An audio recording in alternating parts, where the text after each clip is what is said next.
არის შესაძლებელი. დიდი მადლობა. ასევე გარემოსაქმეო სააგენტოსთან თქვით რომ ეს რუკები დაინიშნება და ბეჭდის სახით წყალში იმან მოკლა ეს. და შუა გამეცე ეს ყველაზე ასე ვთქვათ ცერემონიული ნაწილი ჩვენი შეხვედრის ეს არის სერტიფიკატები. მაინც შეუძლია სოფელში და მაინც უნდა ვაფა ეს სერტიფიკატი რომელიც აი ამჟამად მაგრამ პრობლემა არის სახელმწიფოები. ეს ტექნიკური უბედურების წინაშე, საფრთხის წინაშე არის ცოტა.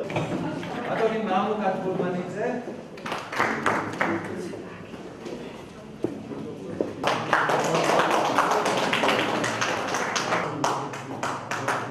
Ministris ბრძანებაში შევიდა ცვლილება და ახალი რეგულაციებით გაუმჯობესდა ეკომიგრანტთა უბლებრივი მდგომარეობა.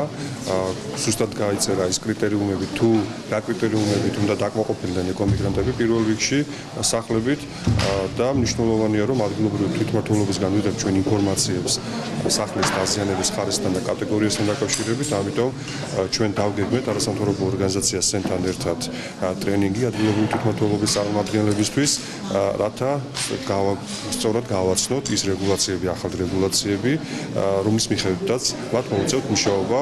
ვფიქრობ, რომ ძალიან ნაყოფიერი გამოდგა ეს თანამშრომლობა და მომავალში ძალიან აქტიურად ვთანამშრომლობთ ადგილობრივ თვითმმართველობასთან. საკმაოდ წარმატებული ტრენინგ სემინარი გამოვიდა, რომელშიც მონაწილეობდა 4 რეგიონის 22 მუნიციპალიტეტი.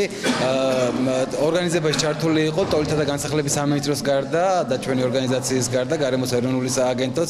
ძალიან მნიშვნელოვანია კოორდინაცია, როგორც უწყებაჩორისი, რეგიონულ და ცენტრალურ დონეზე, ასევე საზოგადოების ჩართულობა და ინფორმაციის გაცვლა, რაც ამ 2 დღის განმავლობაში მიმდინარეობდა. ტრენინგ სემინარები გაგრძელდება და მოიცავს საქართველოს ყველა მუნიციპალიტეტს და ძალიან მნიშვნელოვანია კოორდინირებული მოქმედება იმ სერიოზული პრობლემის მოგვარებისთვის, რასაც ეკომიგრაცია და ეკომიგრანტთა პრობლემები ქვია.